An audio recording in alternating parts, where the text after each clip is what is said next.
Friends, మీ ఇంట్లో ఉండిన ఆహారం, మీరు మార్కెట్ నుండి కొనుక్కొని వచ్చిన వెజిటేబుల్స్, మీ పిల్లలు తింటున్న యాపిల్స్, ఇవన్నీ చూసి మనం ఒకే విషయం అనుకుంటాం. అదేంటంటే ఇవన్నీ రైతులే పండించారని. అయితే ఇది నిజమే, కానీ అది పూర్తిగా నిజమా? ఒకసారి ఆలోచించండి. ఒక రైతు విత్తనం ఎప్పుడు వేయాలో, ఎంత నీళ్లు పెట్టాలో, ఎప్పుడు ఎరువు వేయాలో, ఎప్పుడు పంటను కొయ్యాలో అనే ఈ నిర్ణయాలన్నీ నిజంగా అతనే తీసుకుంటున్నాడా, లేదా అతను చూడలేని, వినలేని, కనిపించని ఇంకేదో వ్యవస్థ ఆ నిర్ణయాలపై ప్రభావం చూపిస్తోందా? ఇక్కడ విచిత్రమైన విషయం ఏంటంటే ఈ వీడియో ఫార్మింగ్ గురించి కాదు, మీ ప్లేట్ గురించి. ఎందుకంటే మీరు తినే ప్రతి ముద్ద మీ ఇంటికి చేరేలోపు అనేక నిర్ణయాలు ప్రయాణం చేసి వస్తుంది. అయితే ఆ నిర్ణయాలను అసలు ఎవరు తీసుకుంటున్నారు? ఫ్రెండ్స్, ఒకసారి ఒక బియ్యం గింజను ఊహించుకోండి. అది పొలం నుంచి నేరుగా మీ ప్లేట్లోకి రాదు. ముందు రైతు, తర్వాత మార్కెట్, వ్యాపారి, మిల్లర్, రవాణా, వేర్ హౌసెస్, రిటైలర్, ఇంకా చివరికి మీ వంటగది. ఈ ప్రయాణంలో ప్రతి ఒక్కరూ ఒక డెసిషన్ తీసుకుంటారు.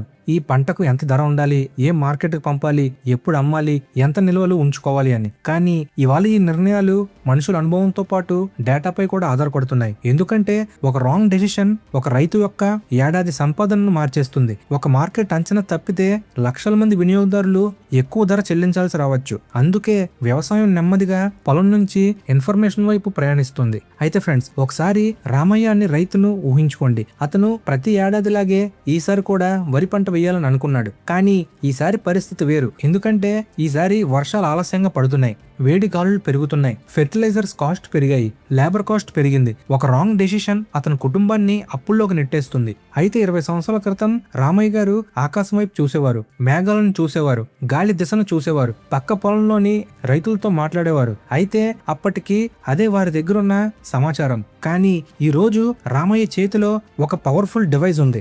అదే ఆయన పనిని సులభం చేస్తుంది. అదేంటంటే ఒక స్మార్ట్ ఫోన్. అందులో వర్షాల సూచనలు, మార్కెట్ ధరలు, సాయిల్ హెల్త్ ఇన్ఫర్మేషన్, వ్యాధుల హెచ్చరికలు, పంటల సలహాలు వస్తాయి. అయితే ఇక్కడ రామయ్య గారు ఇంకా రైతే, కానీ అతని నిర్ణయాల్లో ఇప్పుడు ఇంకొక భాగస్వామి చేరింది. అదే డేటా. కానీ ఫ్రెండ్స్, ఈ సమాచారం ఎక్కడి నుంచి వస్తుంది? ఒక పొలం దగ్గరకు ప్రతిరోజు ప్రభుత్వ అధికారి రావడం లేదు. ప్రతి మొక్కను శాస్త్రవేత్తలు పరిశీలించడం లేదు. అయితే ఎవరు చూస్తున్నారని మీరు అడిగితే దానికి సమాధానం భూమిపై కాదు, ఎక్కడో ఆకాశంలో ఉంది. భూమికి 100 కిలోమీటర్ల ఎత్తులో ఉంది. అవే శాటిలైట్స్. అవి ప్రతిరోజు పొలాలను పరిశీలిస్తున్నాయి. ఎక్కడ పంట బాగుంది, ఎక్కడ నీటి కొరత ఉంది, ఎక్కడ పంట ఒత్తిడిలో ఉంది, వర్షం ఎక్కడ పడే అవకాశం ఉంది, ఇలాంటి మన కళ్ళకు కనిపించని ఎన్నో విషయాలు అవి గుర్తించగలవు. అయితే ఒకప్పుడు రైతు పొలాన్ని చూసి అంచనా వేసేవారు. మరి ఇప్పుడు ఆకాశం నుంచి కూడా మనం పొలాలను చదవడం ప్రారంభమైంది. అయితే ఫ్రెండ్స్, ఇప్పుడు ఈ ఇన్ఫర్మేషన్ గురించి ఒకసారి ఊహించండి. రెయిన్స్, టెంపరేచర్, సాయిల్, వాటర్, గత 10 సంవత్సరాల దిగుబడి, మార్కెట్ డిమాండ్, ఇంకా విత్తనాల పనితీరు. ఇవన్నీ ఒక రైతు గురించి మాత్రమే కాదు, లక్షల మంది రైతుల గురించి. ఇది చిన్న ఇన్ఫర్మేషన్ కాదు, ఇది ఒక కొత్త పంట. ఈ డేటాను సేకరిస్తే దానిలో నమూనాలు కనిపిస్తాయి. ఏ ప్రాంతంలో ఏ పంట బాగా వస్తుంది, ఎక్కడ ప్రమాదం ఎక్కువ, ఏ సమయంలో విత్తనం వేయడం మంచిది, ఏ పంటకు ఏ వ్యాధి వచ్చే అవకాశం ఉంది, ఇలాంటి మనిషి ఒక్క జీవితంలో నేర్చుకున్న అనుభవం ఈ డేటా లక్షల అనుభవాలను కలుపుతుంది. అయితే ఫ్రెండ్స్, ఇక్కడే మన వీడియోలోకి ఒక కొత్త క్యారెక్టర్ ఇంట్రడ్యూస్ అవుతుంది. అదే ఏఐ. అయితే చాలా మంది అనుకోలేలా ఏఐ పొలంలో ట్రాక్టర్ నడపడం కాదు, రైతులను తొలగించడం కూడా కాదు. దాని పని వేరు. దాని పని ఏంటంటే లక్షల డేటా పాయింట్ చూసి మనిషి కంటే వేగంగా విశ్లేషించడం. అది ఎలా అంటే, ఈ వారం వర్షం వచ్చే అవకాశం ఉంది, ఈ నేలలో ఈ పంట బాగా పెరిగే అవకాశం ఉంది, ఈ ప్రాంతంలో వ్యాధి వచ్చే ప్రమాదం ఉంది అని సూచించడం. అయితే ఇక్కడ చివరి నిర్ణయం ఇంకా రైతుదే, కానీ ఆ నిర్ణయంపై ప్రభావం చూపే ఇన్ఫర్మేషన్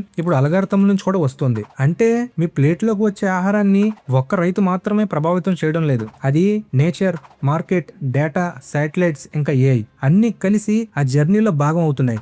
అయితే ఫ్రెండ్స్, ఇప్పుడు ఈ కథను పొలం దాటి చూడండి. ఉదాహరణకు GPS మనకు దారి చూపిస్తుంది. ఒక సినిమా యాప్ మనం ఏం చూడాలో సూచిస్తుంది. ఒక షాపింగ్ యాప్ మనం ఏం కొనాలో చూపిస్తుంది. అలాగే ఏఐ మనకు జాగ్రత్తగా సహాయం చేస్తుంది. ఇప్పుడు వ్యవసాయంలో కూడా.